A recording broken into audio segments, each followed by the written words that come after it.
আল্লাহ রসুল মোহাম্মদ রকম বরস্য এসব সিতন্দরে মেলস্য আচার জনে সমান্বিত মোহাম্মদ ইতি খ্যাত শিষ্য শাখা সমান্বিত লা ইলাহা পরম পাদম ইল্লা ইলাহা হরতি পাপম ইল্লা ইল্লা ইলাহা পরম পাদম তা জপি নাম অপি নাম জন্ম বৈকুণ্ঠ তা জপি নাম মুহাম্মদ গবেষণা করেছি এতগুলো কিতাব দেখার পরে আমার নজরে পৃথিবীর জমিনে যদি কোনো নির্ভরযোগ্য কোনো কিতাব থাকে, পৃথিবীর জমিনে যদি নির্ভুল কোনো কিতাব থাকে, পৃথিবীর জমিনে যদি সব চাইতে দামি কোনো কিতাব থাকে, তিনি বলছেন ওই কিতাবটা আমি সেটা যজুর্বেদ বলবো না, অথর্ববেদ বলবো না, সামবেদ বলবো না, ওটা ত্রিপিটক বলবো না, ওটা বাইবেল বলবো না, ওটা জান্দাবস্থা বলবো না, ওটা মহাভারত বলবো না, আমি ওটা ঋগ্বেদ বলবো না, ওটা পৃথিবীর অন্য কোনো ধর্মগ্রন্থ বলবো না।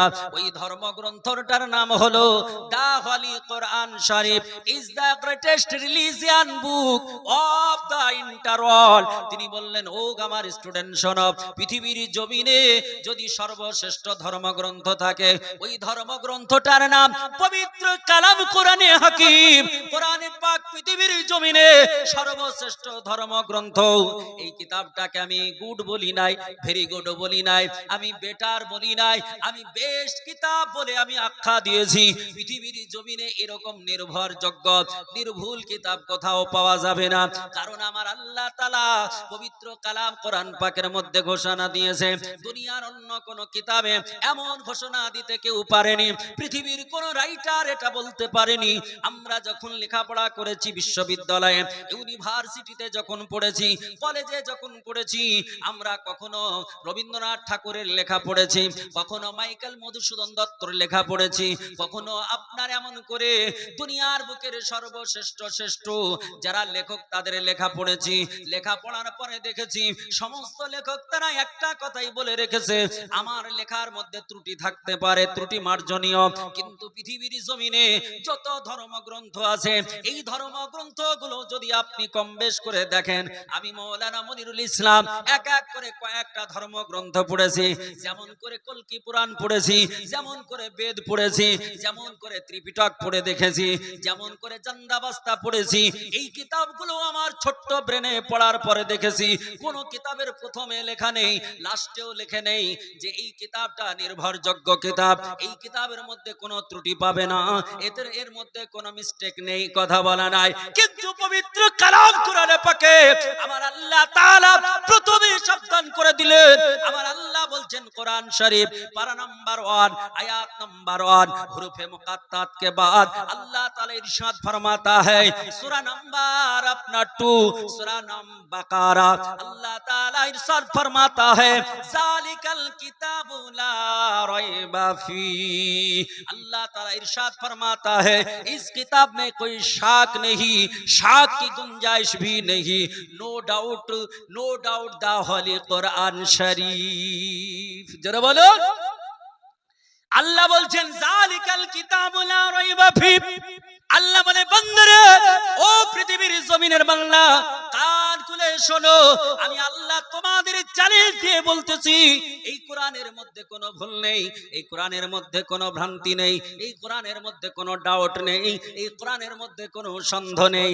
আমার আল্লাহ তাআলা যে কোরআনে প্রথমে চ্যালেঞ্জ ঘোষণা দিয়েছে, আমার আল্লাহ তাআলার কালাম কোরআনে যেখানে কোনো ভুল ত্রুটি নেই, ওই কোরআনে আমার আল্লাহ বললেন ওয়া রাফা'না লাকা যিকরাক।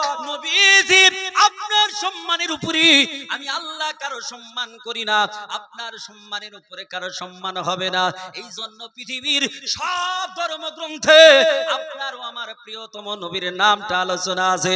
এমন করে আপনি উঠাতে পারেন, কলকি পুরাণ উঠিয়ে দেখতে পারেন, এমন করে হিন্দু ভাইদের ধর্মগ্রন্থ যজুর্বেদ আপনি উঠিয়ে দেখতে পারেন, ওইখানে আপনার লেখা আছে, এমন করে লেখা আছে আল্লাহ রসুল মোহাম্মদ রকম বরস্য এসব সিতন্দরে মেলস্য আচার জনে সমান্বিত মোহাম্মদ ইতি খ্যাত শিষ্য শাখা সমান্বিত লা ইলাহা পরম পাদম, ইল্লা ইলাহা হরতি পাপম, ইল্লা ইল্লো ইল্লা ইলাহা পরম পাদম, তা জপি নাম অপি নাম জন্ম বৈকুণ্ঠ, তা জপি নাম মুহাম্মদ।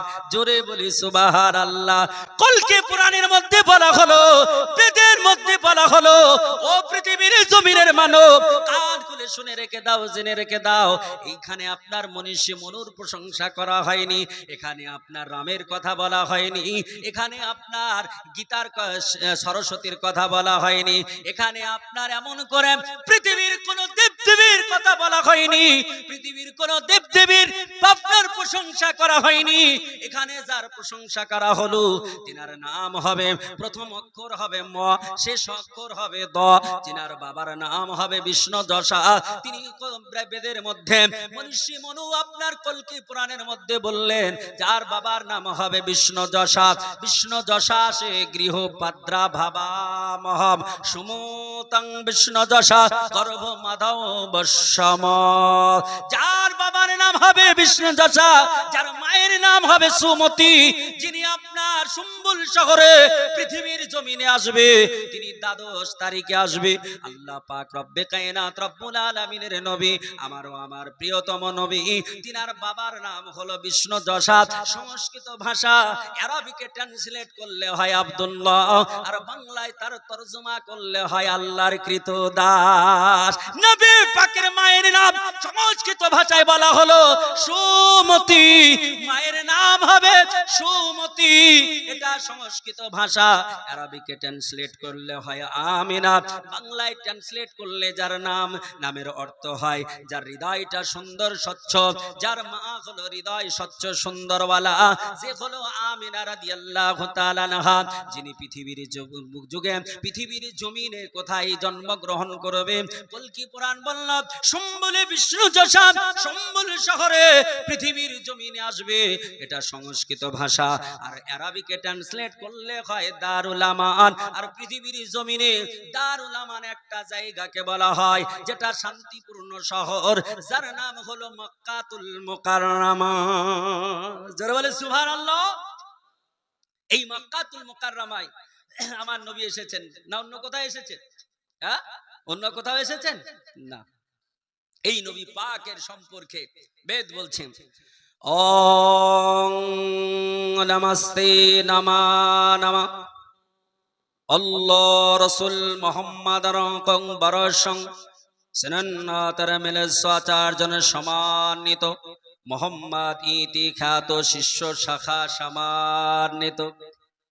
এ পৃথিবীর জমিনের মানুষ শোনো, ওই মুহাম্মদ সাল্লাল্লাহু তাআলা আলাইহি ওয়াসাল্লাম যিনি পৃথিবীর জমিনে আসবেন আর শেষ নবী হবেন, শেষ রাসূল হবেন। কোরআন পাকেও আমার আল্লাহ বলেছেন খাতামান নবিয়্যিন। আল্লাহ পাক রব্বে কায়নাত বলছেন, যাকে আমি আল্লাহ তাআলা শেষ নবী করে পৃথিবীর জমিনে পাঠিয়েছি। একটু আস্তে বলেন সুবহানাল্লাহ। নবী আমাদের শেষ নবী না, এরপরে কেউ আসবে? এরপর কেউ আসবে নাকি? হ্যাঁ, আল্লাহ নবী তিনি বলেছেন আনা খাতামান নবিয়্যিন লা বাদি। আল্লাহ নবী বলছেন লা নবিয়া বাদি। আল্লাহ রাসূল বলছেন আমি হলাম আনা খাতামান নবিয়্যিন, আমি হলাম শেষ নবী, লা নবিয়া বাদি, আমার পরে আর কোন নবী আসবে না। জোরে বলে সুবহানাল্লাহ। কোন নবী আসবে না। আল্লাহ পাক এ নবী পাকের সম্মান কত দিয়েছেন? আল্লাহ বলছেন এ নবীর সম্মান আমি এত বাড়িয়েছি যার মাপকাঠি নেই। ওয়া রাফা'না লাকা যিকরাক, আমি সম্মান এত উঁচু করেছি যার মাপকাঠি নেই। এই রাসূল পাকের প্রশংসা আপনার আমার সনাতন ধর্মের অর্থাৎ হিন্দু ধর্মের ধর্মগ্রন্থ আমার নবীর প্রশংসা রয়েছে। হিন্দু ধর্ম বলে কোনো ধর্ম নেই, বুঝছেন কিনা? হিন্দু ধর্ম বলে কোনো ধর্ম নেই। এই হিন্দু ধর্ম, এইটার নাম হচ্ছে সনাতন ধর্ম। কি ধর্ম? সনাতন। আপনি বেদ উঠিয়ে দেখুন, আপনি বেদ পড়ুন, তাহলে বুঝতে পারবেন সেখানে কোথাও হিন্দু বলে শব্দ নেই, সনাতন। তো এই সনাতন ধর্ম, এই ধর্মের ধর্মগ্রন্থেও আপনার আমার প্রিয়তমের নবীর প্রশংসা করেছেন বলে সুবহানাল্লাহ। মুসলমান, আমরা সকলে আল্লাহ পাক রব্বে কায়নাতের বান্দা। আমার আল্লাহ পাক রব্বে কায়নাত রব্বুল আলামিন আমাদেরকে বড় মেহেরবান করে ভালোবেসে আমার নবী পাকের উম্মত বানিয়েছেন। এই উম্মতটা হওয়ার পরে আপনি মনে করেন যে আমার কিছুই নাই, আমি উম্মত হয়েছি বিনা চাওয়ায় বিনা বলায়, এই জন্য আমি কদর বুঝি না, এই জন্য কদর জানি না। কিন্তু আপনার কত মূল্য আছে, নবী পাকের উম্মতের কত মূল্য আছে। একবার যদি নবীদের জীবনী অধ্যয়ন করে দেখেন তবে বুঝতে পারবেন আপনার দাম আমার আল্লাহ কত দিয়েছে, আমার দাম কত দিয়েছে, নবী পাকের উম্মতের দাম কত দিয়েছে।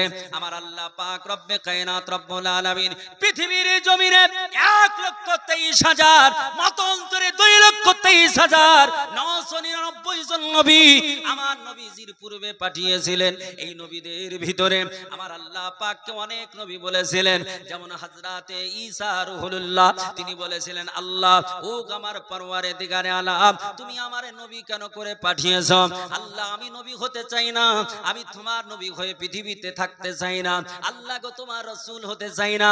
আমার আল্লাহ সব পয়গম্বরকে রাসূল করে পাঠাননি, সব পয়গম্বরকে রাসূল করে পাঠাননি। আমার আল্লাহ নবী করে বেশি পাঠিয়েছেন।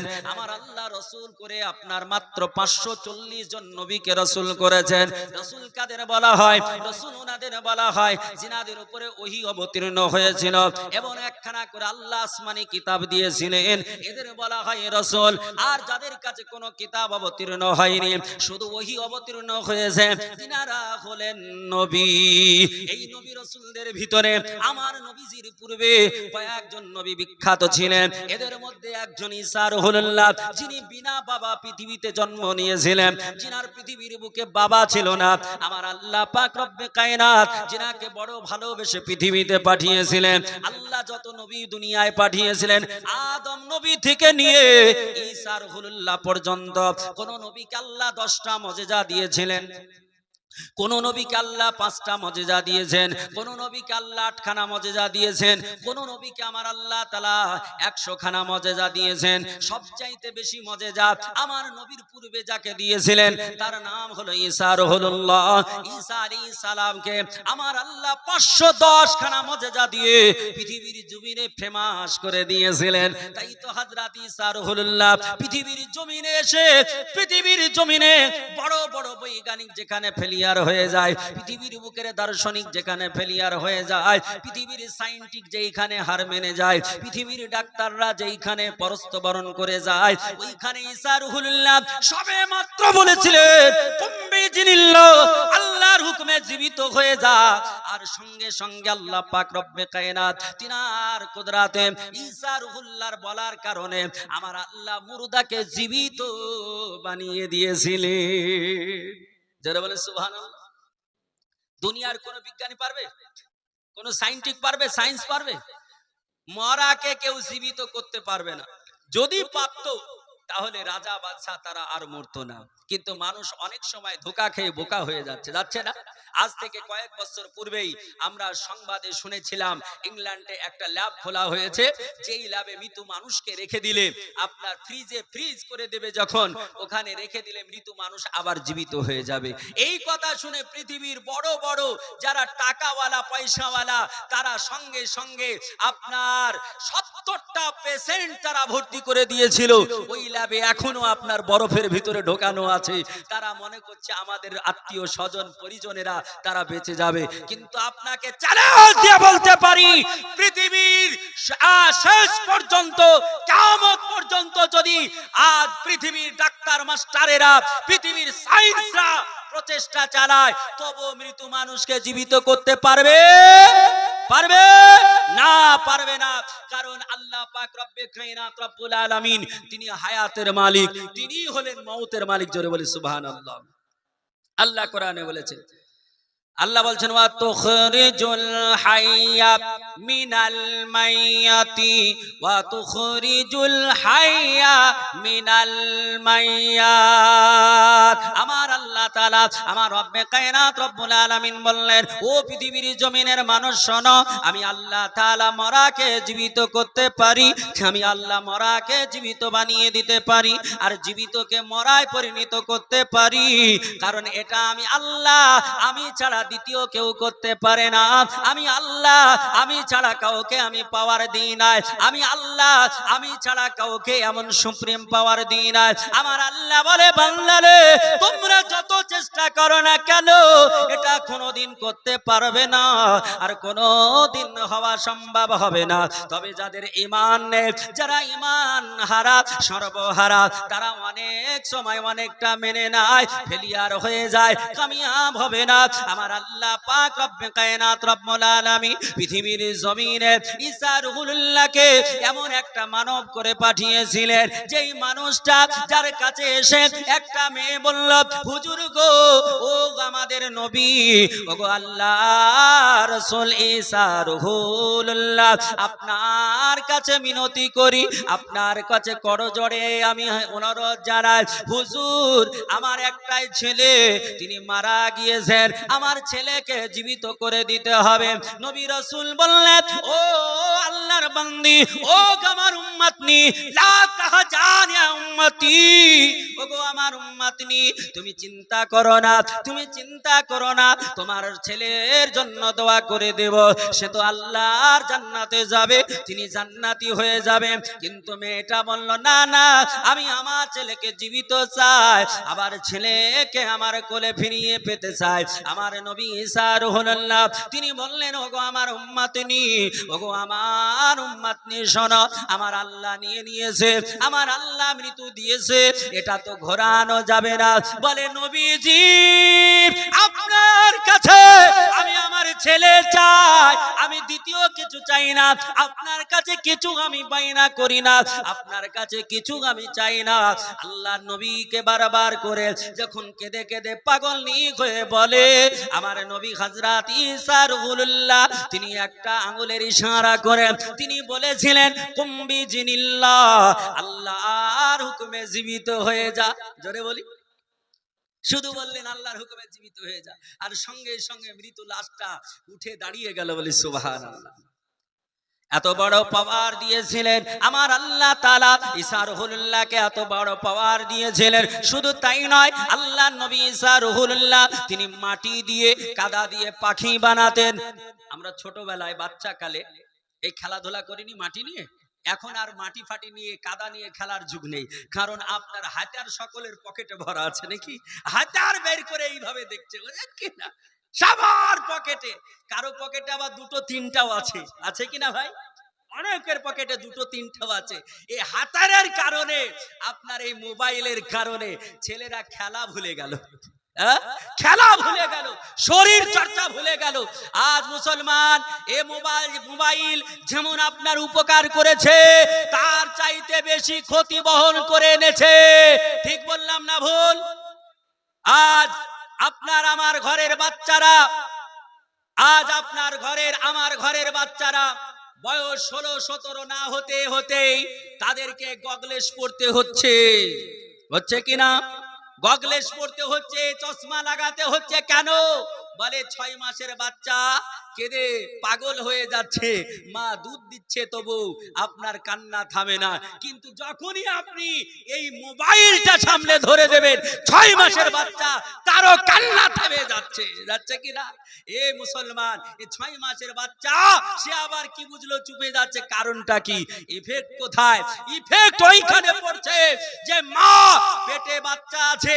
নবী বললেন, যখন মহিলা তোমার পেটে বাচ্চা আসবে, তখন তুমি কোরআন শরীফ বেশি বেশি পড়ো, হাদিস পড়ো, বিজ্ঞানের চর্চা করো, ভূগোলের চর্চা করো, তুমি ম্যাথের চর্চা করো, সায়েন্সের চর্চা করো।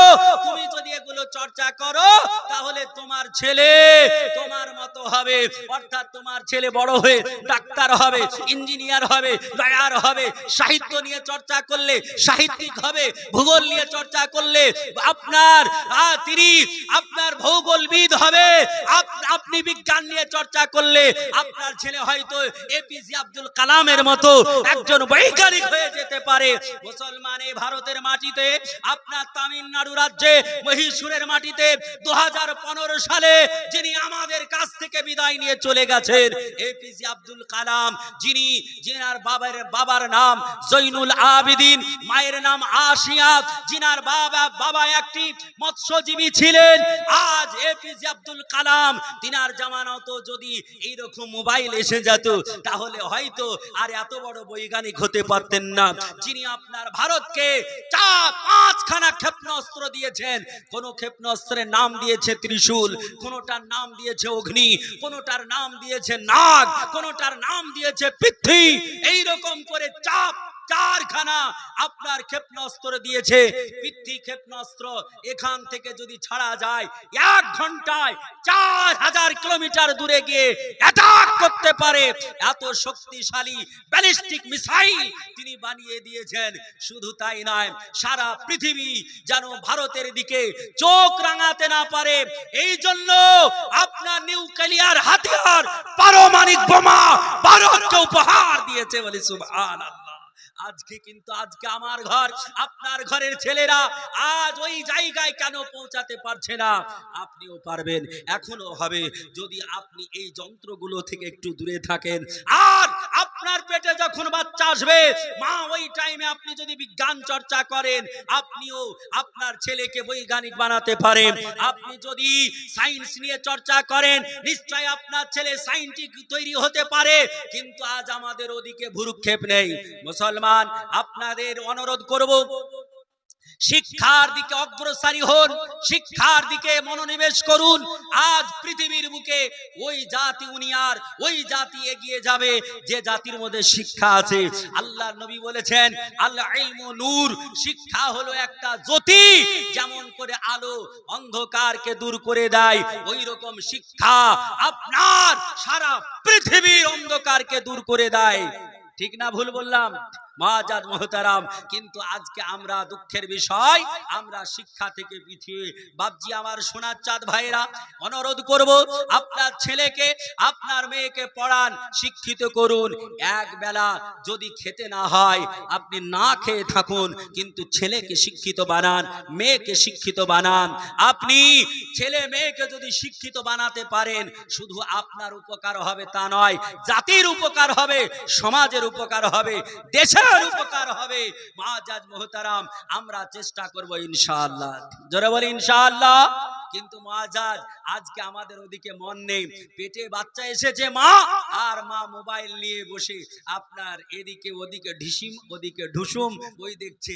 আর তারপরে এখনকার আপনার চেবিল্লা ধরনের অনেক নাটক উঠেছে, শুনছেন না? শফিক না কিসের একটা নাটক আছে, শফিক নাকি, বলছেন কিনা?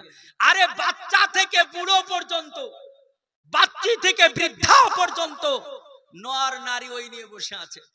যাদের ভাষা ঠিক নেই, যাদের ল্যাঙ্গুয়েজ ঠিক নেই, যাদের মধ্যে শিক্ষা নেই, যারা আপনার চরিত্রবান নয়, আজকে সেই নিয়ে পড়ে আছে। মা আমার, ভাই আমার, বাপজি আমার, সমাজ গড়বে কোথায় থেকে?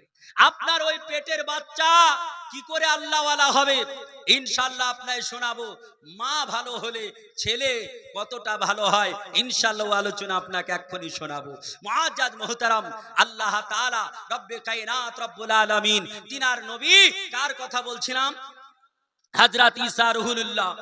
তিনার কাছে যখন বললেন যে আমাকে ছেলে, আমি ছেলে চাই, জীবিত ছেলে চাই, আমি জান্নাতে আমার ছেলে থাক, ওটা আমি এখন চাই না, আমার ছেলেকে আমার কোলে ফিরিয়ে পেতে চাই। আল্লাহ নবী ঈসা আলাইহিস সালাম তিনি বললেন, কুম বিইজনিল্লাহ, আল্লাহর হুকুমে জীবিত হয়ে যা, তো জীবিত হয়ে গেল। বলি সুবহানাল্লাহ। এত ফুল পাওয়ারের নবী।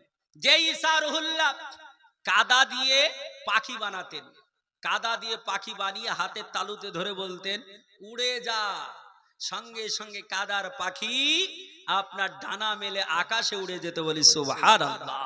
কত ফুল পাওয়ার নবী! এই নবী বলছেন আল্লাহকে ডাক দিয়ে কি? আল্লাহকে বলছেন, আল্লাহ ওগো আমার পরওয়ারদিগারে আলাম, ওগো আমার মাওলায়ে পাক, আমি নবী হতে চাই না, আমি পৃথিবীর বুকে রাসূল হতে চাই না। ও আমার আল্লাহ, ওগো আমার পরওয়ারদিগারে আলাম, আমি যা কোরআন, আমি যা ইনজিলে পেলাম, আল্লাহ পূর্বের কিতাব তাওরীত থেকে যেটা দেখলাম, জাবুর কিতাব থেকে যেটা দেখলাম, আল্লাহ তোমার কাছে যেটা আমি যার প্রশংসা শুনলাম, আল্লাহ গো ওই নবী দুনিয়ার শ্রেষ্ঠ নবী। ওগো আমার পরওয়ারদিগারে আলাম, আমি ওই নবীর একজন গোলাম হতে চাই। আল্লাহ, আমি নবী হতে চাই না, আমি রাসূল হতে চাই না, আমি ওই নবীজির গোলাম হতে চাই। আমার আল্লাহ বললেন, ও আমার নবী, কেটা তুমি কেন চাও? তুমি নবী হওয়া, তোমার রাসূল হওয়া, এটা তো বড় কথা, কিন্তু তুমি নবী না হয়ে, রাসূল না হয়ে, ওই রাসূলের কেন উম্মত হতে চাও?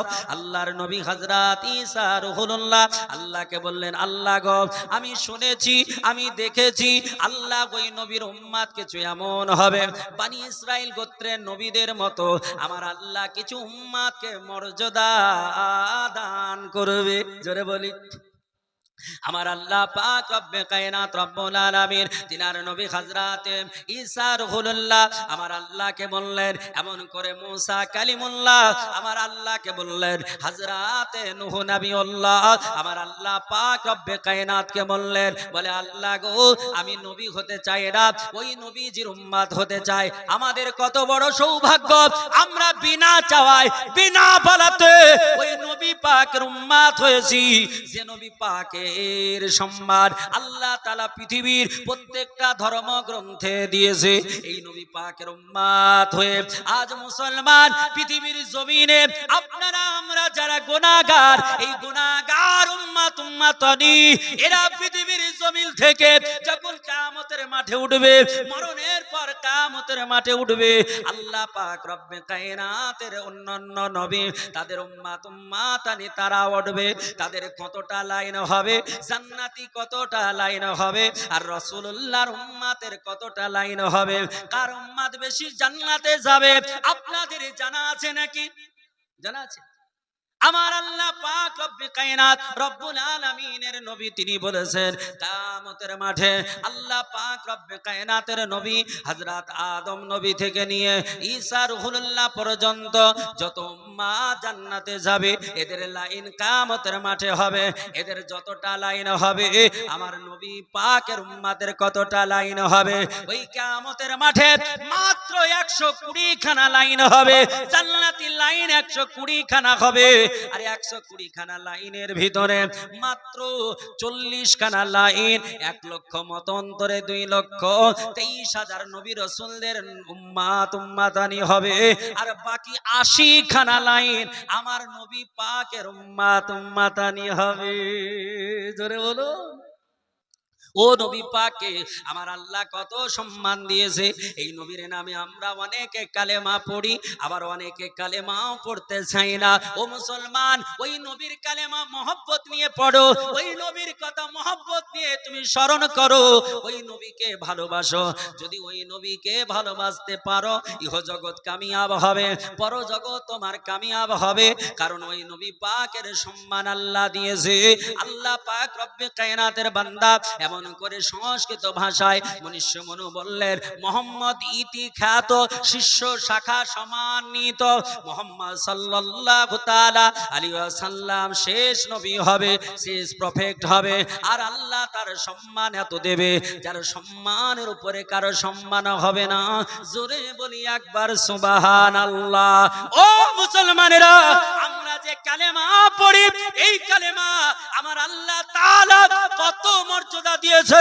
আপনার বেদের মধ্যে বলা হলো, পৃথিবীর জমিনে কোন মানুষ যদি পড়ে লা ইলাহা হরতি পাপম, কেউ যদি লা ইলাহা বলে আমার আল্লাহ তার গুনাহ মোচন করে দেয়, ইল্লাল্লাহ পরম পাদ, কেউ যদি লা ইলাহার পরে ইল্লাল্লাহ বলে আমার আল্লাহ তাআলা তার সম্মান বাড়িয়ে দেয়, তার সম্মান বাড়িয়ে দেয়, তার সম্মান আমার আল্লাহ তাআলা আরো আরো আরো আরো বাড়িয়ে দেয়। আর কেউ যদি বলেন তার জপি নাম মুহাম্মদ, আর যদি কেউ মুহাম্মাদুর রাসূলুল্লাহ পড়ে নাই, নবীজির নামটা পড়ে নাই, নবীজির নামটা জপে নাই, আমার আল্লাহ পাক আমার রব্বে কায়নাত রব্বুল আলামিন তাকে জান্নাতবাসী হিসাবে ঘোষণা করে দেয়। জোরে বলি, চিন্তা করুন তাহলে আমরা এই নবী পাকের উম্মত হয়ে তাহলে আমরা কত গর্বিত, তাই কি না? কিন্তু আমরা এ সম্পর্কে আলোচনাই করি না, আমরা এ সম্পর্কে জানি না যে আমাদের মর্যাদা কত, আমাদের মর্যাদা সম্মান আল্লাহ দিয়েছে কত। মুসলমান, আল্লাহ তাআলা মুসলমানের সম্মান আল্লাহ কত ঊর্ধ্বে করেছে, সব নবীর উম্মতের চাইতে উম্মতে মুহাম্মাদির সম্মানকে আল্লাহ সর্বশ্রেষ্ঠ করেছে, বলে সুবহানাল্লাহ। এই নবীকে কারো একটা চাবি হারিয়ে গেছে, যদি কারো হয় নিয়ে যাবেন। তো মুআজ্জাজ মুহতারাম, আল্লাহ পাক রব্বে কায়নাত রব্বুল আলামিন তিনার নবী সাল্লাল্লাহু তাআলা আলাইহি ওয়া সালাতু তাসলিমকে আমরা যদি অনুসরণ না করতে পারি তাহলে আমাদের জীবন হবে কি বৃথা, হবে কি হবে না? আমাদের জীবন বৃথা হবে কি না? আমাদের জীবন বৃথা হবে। আমাদেরকে ওই দিকে স্মরণ করতে হবে, আমারও আপনার প্রিয়তম নবী, হ্যাঁ আমারও আপনার, একটু দরুদ পাক পড়ুন তো, আল্লাহুম্মা সাল্লাম আলা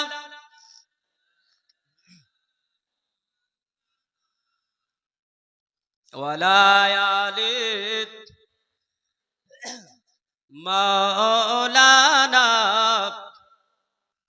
মুহাম্মদ সাল্লাল্লাহু আলা মুহাম্মাদিন हरदम ज़बान से निकालो पाक नामे मुहम्मद, हरदम ज़बान शफियाना মুহাম্মদ। মুআজ্জাজ মুহতারাম, আমার আল্লাহ পাক রব্বে কায়নাত রব্বুল আলামিন তিনারও আপনার বিশ্ব জগতের শ্রেষ্ঠ নবী আমারও রাসূলকে, আমার হাবিবকে আল্লাহ কত দিয়েছেন শোনন। আমার আল্লাহ তাআলা প্রত্যেকটা নবীকে একটা করে খাস দোয়া দিয়েছেন। বিশ্ববিখ্যাত হাদিস গ্রন্থ মুসনাদে ইমামে আহমদ বিন হাম্বল, নাম শুনেছেন? মুসনাদে ইমামে আহমদ বিন হাম্বল বিশ্ববিখ্যাত একটা হাদিস গ্রন্থ। এই হাদিস গ্রন্থের ৩য় নম্বর খণ্ডে হাদিস খানা এসেছে, হাদিসের রাবি মানে বর্ণনাকারী যার নাম হযরতে আবু হুরায়রা রাদিয়াল্লাহু তাআলা। হযরতে আবু হুরায়রা এটা কিন্তু নাম নয়, এটা উপাধি। তিনার নাম ছিল আব্দুর রহমান, আর ইসলাম ধর্ম গ্রহণ করার পূর্বে নাম ছিল আব্দে শামস। আল্লাহ পাক রব্বে কায়নাতের নবী তিনার নাম দিলেন আব্দুর রহমান, মানে রহমানের বান্দা। তো হযরতে আব্দুর রহমান একদিন নবীজির দরবারে আসছেন, তো চাদরের নিচে একটা বিড়াল ছানা নিয়ে এসে বসেছেন। এই অনেক অনেক কিছু বুঝতে ভালোবাসে না, কেউ বিড়াল ছানা, কেউ পাখি, কেউ কুকুর পোষে কেনা অনেকে, হ্যাঁ? তো তিনি বিড়াল ছানা একটা নিয়ে তিনি রাসূলুল্লাহ দরবারে এসেছেন, বিড়ালের বাচ্চা, বুঝলেন কিনা? তো এই বিড়ালের বাচ্চা, ক্যাটের বাচ্চা, কিটেন, ক্যাটের বাচ্চা কিটেন, একে নিয়ে বসেছে নবীজির দরবারে। তো বিড়াল এ তো আর মানুষ না, আপনার একবার মিয়াও করে উঠেছে, আর যখন মিয়াও করেছে নবী পাক বলছেন আবু হুরায়রা, আব্দুর রহমান কি ব্যাপার তোমার ওখানে কি? তো উনি আরো লুকানোর চেষ্টা করছেন, বলছেন কিনা লজ্জা পেয়েছেন। তো নবী পাক আবু হুরায়রাকে, আব্দুর রহমানকে ওই বিড়ালের ছানা দেখে ডাক দিয়ে বলছেন, ইয়া আবা হুরায়রা, মানে হে বিড়াল ছানার বাবা। আবু হুরায়রা মানে বিড়াল ছানার বাবা। নবী বলছে এ বিড়াল ছানার বাবা। আব্দুর রহমান বাদ দিয়ে এই নামটা বললেন, বুঝলেন কিনা? অনেকে আপনার কারো নাম খোকন, কারো নাম আপনার রিপন, অনেকে আপনার ভালোবেসে ডাক দেয় অনেক রকম করে, ওরে আমার মধু বলে না, আসলে কি মৌচাকের মধু, মহব্বত করে একটা বলে। তো নবী পাক বললেন ইয়া আবা হুরায়রা, হে বিড়াল ছানার বাবা। তো ওটাই ওনার কাছে পছন্দ হয়ে গেল। হাদিস পাকে যেখানেই খুঁজবেন সেখানেই আব্দুর রহমান বাদ দিয়ে আবু হুরায়রা শব্দটা উল্লেখ আছে, বলে সুবহানাল্লাহ। তো হযরত আবু হুরায়রা যিনি 5374টা হাদিস বর্ণনা করেছেন। যত সাহাবী হাদিস বর্ণনা করেছেন এর মধ্যে সবচাইতে বেশি হাদিস বর্ণনা করেছেন কে? হযরত আবু হুরায়রা। কতটা বললাম? 5374টি হাদিস বর্ণনা করেছেন। এই হযরত আবু হুরায়রা রাদিয়াল্লাহু তাআলা আনহু হাদিস বর্ণনা করছেন যে নবী পাক বলেছেন প্রত্যেকটা নবীকে একটি করে খাস দোয়া দেওয়া হয়েছে। খাস, যে দোয়াটা যত কঠিনই হোক না কেন আল্লাহর দরবারে করলি সেটা আল্লাহ কবুল করে নেবে। জোরে বলি সুবহানাল্লাহ। যত কঠিন কাজ হোক সেটা করলি কবুল হয়ে যাবে। নবী বলছেন কি? وعن أبي هريرة رضي الله تعالى عنه أن رسول الله صلى الله تعالى عليه وسلم قال لكل نبي دعوات يدعو بها وأريد أن أختبئ دعواتي شفاعة لأمتي। এটা হচ্ছে হাদিসে পাক।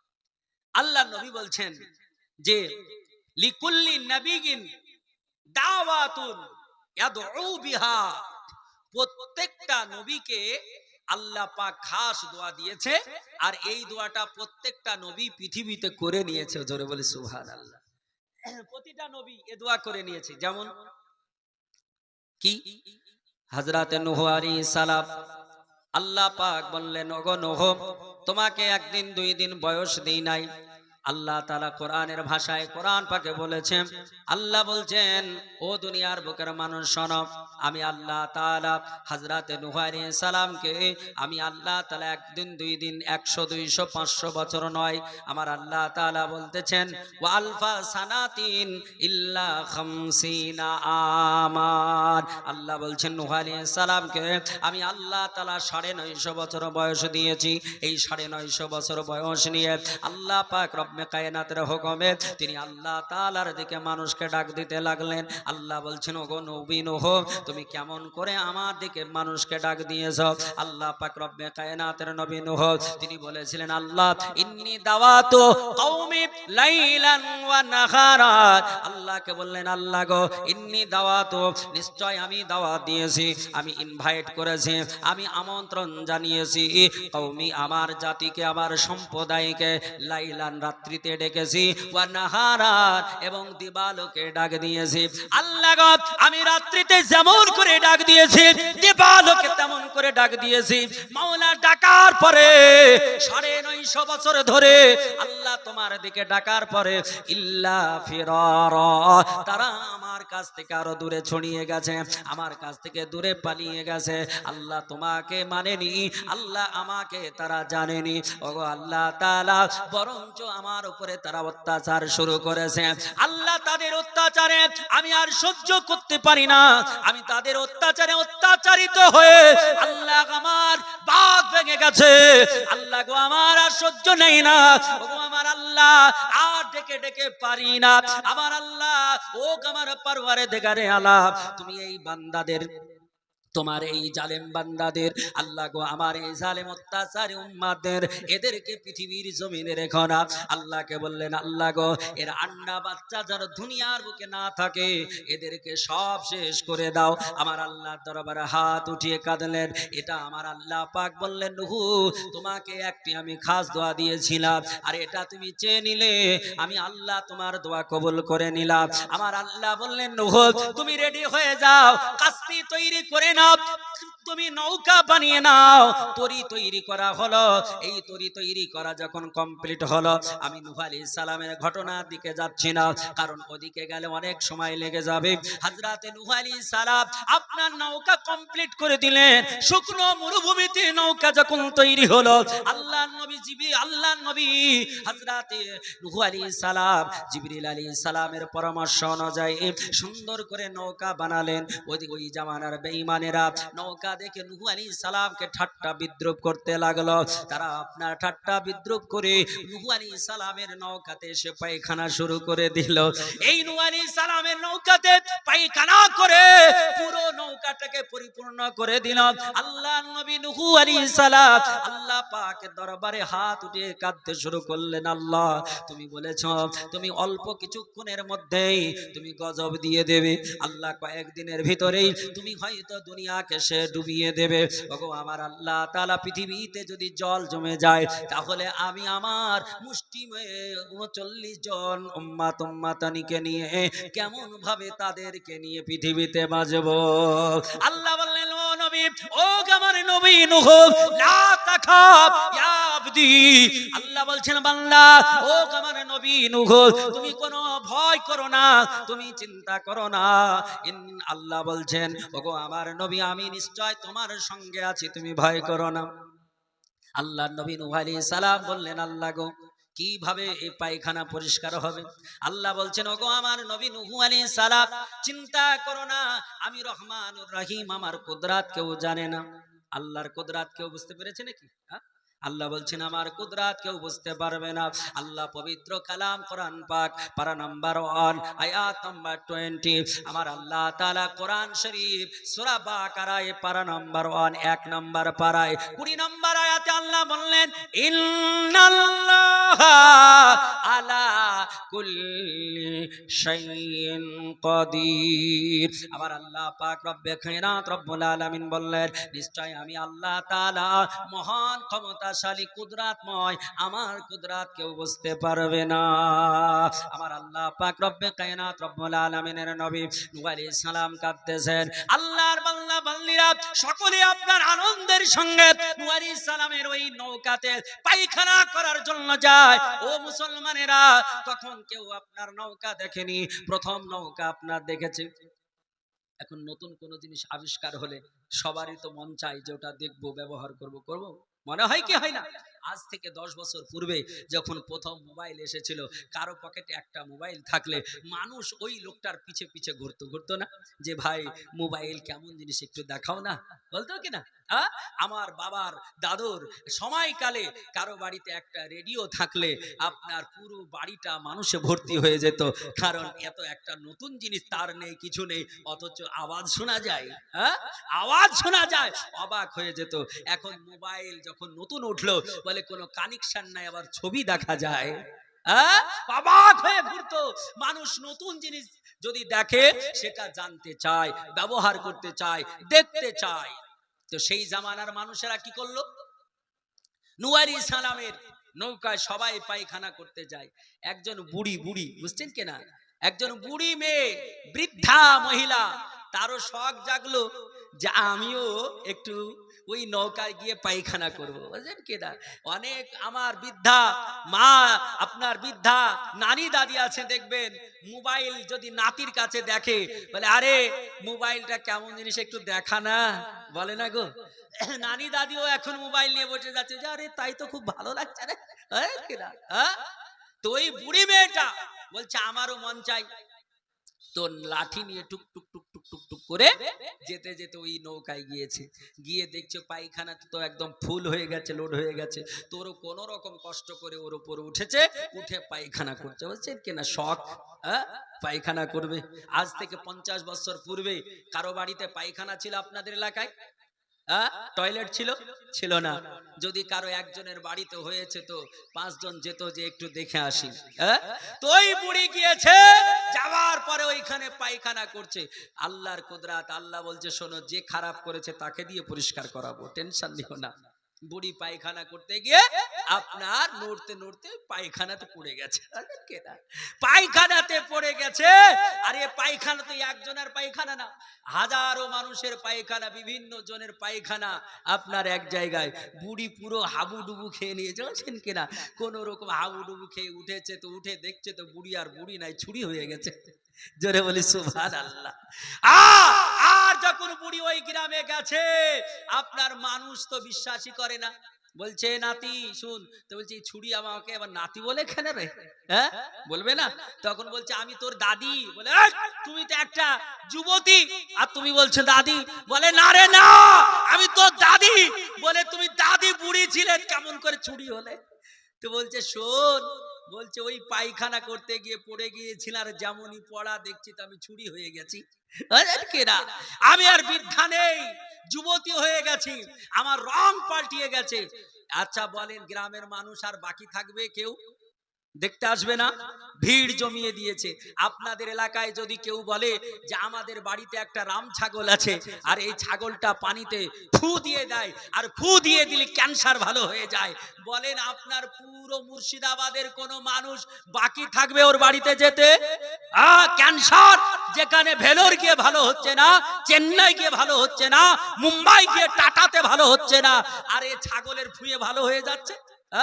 ভিড় জমিয়ে দেবে।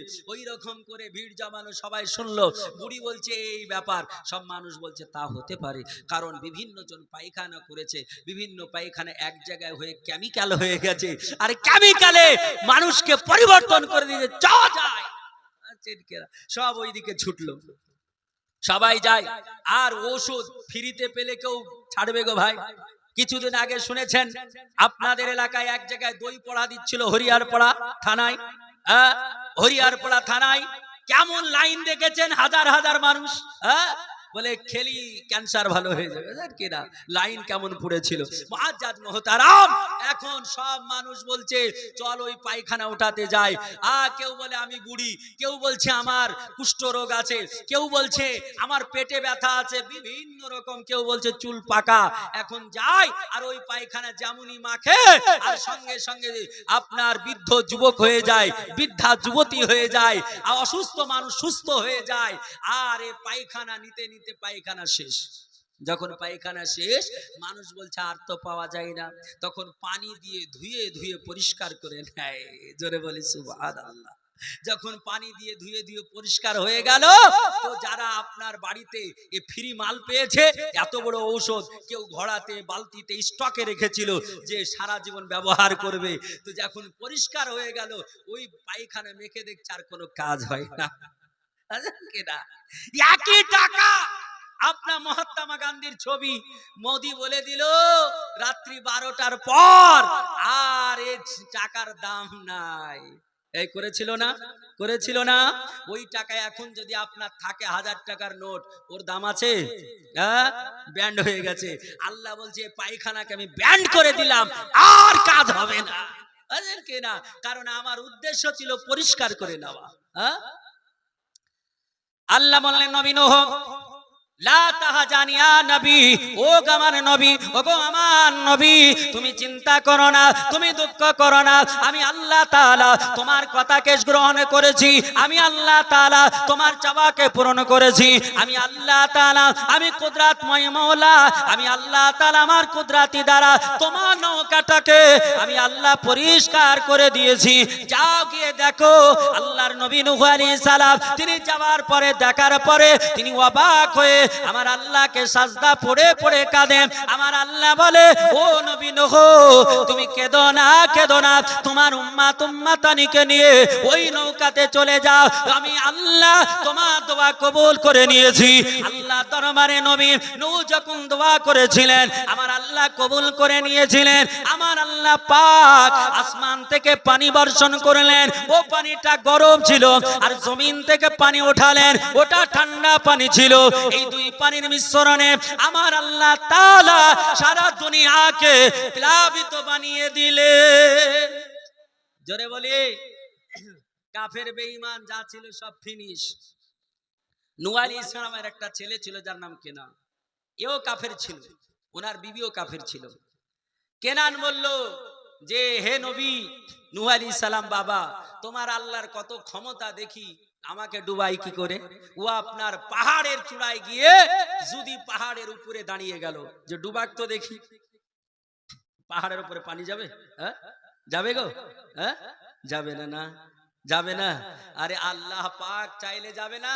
এই তো কিছুদিন আগে বন্যা হলো, শুনলেন? বাংলাদেশকে দেখেছেন? পুরো শহরকে শহর, জেলাকে জেলা পুরো ডুবিয়ে দিয়েছিল, দেয়নি? মুআজ্জাজ মুহতারাম, আল্লাহর ক্ষমতার কোনো শেষ নেই। এখন বলল আল্লাহ ও নবী নূহ, তোমার আল্লাহর ক্ষমতা কতটা আছে তোমার আল্লাহকে বলো। আমি যদি পাহাড়ের উপরে উঠে গেলাম আমাকে ডোবাতে পারবে না। ওই বেঈমানটা কালেমা পড়েনি, নবীকে মানেনি, তার সন্তান হবার পরেও আমার আল্লাহ তারে ছাড়েনি। যখন আপনার যদি পাহাড়ের উপরে উঠে গেল, আমার আল্লাহ বলে ও পানির ফারিস্তা মিকাইল, আর দেরি হবে না, আর দেরি করা যাবে না। প্রথম পানিটা যেই দিকে স্পিড বাড়াবে ওটা ওই যদি পাহাড়ের দিকে হবে, যাতে করে নূহ আলাইহিস সালাম তার সন্তানকে ওই পানি ডুবিয়ে শেষ করে দেয়। জোরে বলুন। আপনি তাফসীর উঠিয়ে দেখুন, আপনার যদি পাহাড়ের উপর দিয়ে পানি গিয়ে কেনানকে ডুবিয়ে শেষ করে দিয়েছিল, দিয়েছিল কিনা? আল্লাহ নবী নূহ আলাইহিস সালামকে যে একটা দোয়া দেওয়া হয়েছে খাস, ওটা পৃথিবী করে নিয়েছেন। আমার আল্লাহ পাক, আমার রব্বে কায়নাত রব্বুল আলামিন এমন করে পৃথিবীর জমিনে আরেকটা নবীকে পাঠিয়েছিলেন যার নাম সালেহ আলাইহিস সালাম। এই সালেহ নবীকে আপনার আদ গোত্রের মানুষেরা তারা অত্যাচার করল, অনাচার অবিচার বাড়িয়ে দিল, আর অত্যাচারে টিকতে পারে না, আর আপনার ধৈর্য ধারণ করতে পারে না। আল্লাহর নবী সালেহ আলাইহিস সালাম তিনি আপনার তাদেরকে মুজিজা শোনাব, কোথায় বা পাহাড় থেকে একটা গর্ভবতী পাথরের ভিতর থেকে উটনি বের করে দিয়েছিলাম, তবু তারা মানল না। ওই উটনিটাকে মারার প্রচেষ্টা করলাম, তার বাচ্চাকে মেরে দিল। আল্লাহর নবী নূহ হযরতে সালেহ আলাইহিস সালামকে এবাদতে মেরে দেওয়ার চেষ্টা করলাম। আমার আল্লাহ দরবারে হাত তুলে কেঁদে দিলেন, আল্লাহকে বললেন আল্লাহ গো এই আদ গোত্রকে দুনিয়াতে রেখো না। আল্লাহ বললেন ও গো সালেহ আলাইহিস সালাম, তোমার দোয়াকে আমি আল্লাহ কবুল করে নিলাম। আল্লাহ কবুল করে নিয়েছিলেন। আর আদ গোত্রের মানুষকে আসমান থেকে পাথর বর্ষণ করে সব টুকরা টুকরা করে শেষ করে দিয়েছিলেন। আমাদের পৃথিবীতে প্রথম যে আদম নবী এসেছেন, আদম আলাইহিস সালাম এবং হযরতে হাওয়া মা হাওয়া, এই স্বামী স্ত্রী দুইজন দুই জায়গায় 300 থেকে 350 বছর ধরে কাঁদছেন, দেখা সাক্ষাৎ হচ্ছে না। আল্লাহর দরবারে একদিন হাত উঠিয়ে বললেন ওগো আল্লাহ, তোমার মুহাম্মদ সাল্লাল্লাহু আলাইহি সাল্লামের ওসিলা দিয়ে বলছি স্বামী স্ত্রীকে মিল করিয়ে দাও। খাস দোয়া ছিল ওটা, দোয়া করলেন তা আল্লাহ তাআলা 350 বছর পর স্বামী স্ত্রীর সঙ্গে অ্যাডজাস্ট করে দিলেন। বলি সুবহানাল্লাহ। আল্লাহ নবী মুসা কালিমুল্লাহ তিনিও বললেন আল্লাহ ও আমার আল্লাহ তোমাকে দেখব। আল্লাহকে বললেন আল্লাহ তোমাকে দর্শন করব, রব্বি আরিনি, আল্লাহ তোমায় দেখতে চাই। আল্লাহ বললেন লান্তারানি ইয়া মুসা, মুসা দেখতে পারবে না, মুসা বরদাস্ত করতে পারবে না। বললেন আল্লাহ তোমায় দেখব। বারবার করে যখন বললেন আল্লাহ বললেন ও মুসা তোমাকেও একটা দোয়া দিয়েছি, তোমাকেও একটা খাস দোয়া দিয়েছি, আমি আল্লাহ এটাও কবুল করে নিলাম। আর আমার আল্লাহ তাআলা বললেন ও মুসা আলাইহিস সালাম তুমি চলে এসো তাওয়া নামক স্থানে, যেখানে তুর পাহাড়টা রয়েছে, এই তুর পাহাড়ের উপরে উঠে যাও, তোমার চোখে পটি বেঁধে নাও, তোমার জুতাগুলো খুলে দাও। আমার আল্লাহ তাআলার নবী হযরতে মুসা আলাইহিস সালাম ওই পাহাড়ের চূড়ায় উঠে গেলেন। আর আমার আল্লাহ তাআলা তিনার নূরের ঝলক দিয়ে তিনাকে আমার আল্লাহ পাক ওয়াদা পূরণ করে দিলে। একটু হাত উঠে বলুন তো ইয়া রাসূলুল্লাহ, গভীর রাত্রে ঘুম চলে আসছে নাকি? হ্যাঁ, ছেড়ে দেব? ছাড়বো না তো। দুই হাত উঠে বলুন ইয়া রাসূলুল্লাহ। নবী বলেছেন প্রত্যেকটা নবীকে একটা খাস দোয়া দেওয়া হয়েছে। এক এক করে আপনায় যদি বলি তো সমস্ত নবী 1 লক্ষ মতান্তরে 2,23,999 জন নবী সবাই দুনিয়াতেই দোয়াটা করে নিয়েছেন, সব শেষ। রাসূল বলছেন লিকুল্লি নাবিয়িন দাওয়াতুন আদউ বিহা, প্রত্যেকটা নবী তাদের সেই খাস দোয়া পৃথিবীতে করে নিয়েছে। কিয়ামতের মাঠে আর কোনো কাম হবে না। কিন্তু আমার নবী আমার রাসূল কি করেছেন? ওয়া উরিদু আন আখতাবিয়া দাওয়াতি শাফাআতুল লি উম্মতি, নবী বলছেন আমি ওই খাস দোয়াটা কিয়ামতের মাঠের জন্য রেখেছি, সেই দিন আমার উম্মতের জন্য শাফায়াতের জন্য ব্যবহার করব। জোরে বলি সুবহানাল্লাহ। যেই দিন কোনো কেউ আল্লাহর দরবারে দাঁড়াতে পারবে না, সবাই ইয়া নাফসি করবে, আমার কি হবে, আমার কি হবে। সেই দিন আদম নবী থেকে শুরু করে ঈসা রুহুল্লাহ পর্যন্ত কোন নবী আল্লাহর কাছে যাওয়ার সাহস পাবে না। কিন্তু আমার নবী কি করবেন? সেই দিন আল্লাহর দরবারে সাজদায় পড়ে কাঁদবেন। আল্লাহ বলবেন, হাবিব কাঁদছেন কেন, মাথা ওঠান। আল্লাহকে বলবে কি, ওগো আমার আল্লাহ, ওগো আমার পরওয়ারদিগারে আলাম, মাথা ওঠাবো, অতক্ষণ পর্যন্ত মাথা ওঠাবো না, অতক্ষণ পর্যন্ত সাজদা ওঠাবো না। ও আমার আল্লাহ, যতক্ষণ পর্যন্ত ওই হাবিয়া জাহান্নামে, ওই ওয়েল জাহান্নামে, ওই হুতামা জাহান্নামে, ওই জাহিম জাহান্নামে, ওই আপনার জাহান্নামে এমন করে আমার উম্মাত উম্মাতানিরা যারা কষ্ট পেতেছে, যারা আগুনে পুড়তেছে, ওগো আমার আল্লাহ তাআলা ওই গুনাহগার উম্মাতদেরকে যতক্ষণ পর্যন্ত তুমি জান্নাতে না দেবে, যতক্ষণ পর্যন্ত জান্নাতি না বানাবে, যতক্ষণ মুক্তি না দেবে, ও আমার পরওয়ারদিগারে আলাম, আমি তোমার দরবার থেকে আমার পেশানি উঠাবো না, আমার মাথা উঠাবো না। আমার আল্লাহ বলে, ও আমার হাবিব, আপনার ওই দোয়াটা আমি কবুল করে নিলাম, আপনি মাথাটা উঠিয়ে নিন, আপনি যাকে যাকে চাইবে আপনার গুনাহগার উম্মতকে উঠায়া উঠায়া আমার জান্নাতে নিয়ে যান। সেই নবী পাকের আমরা উম্মত।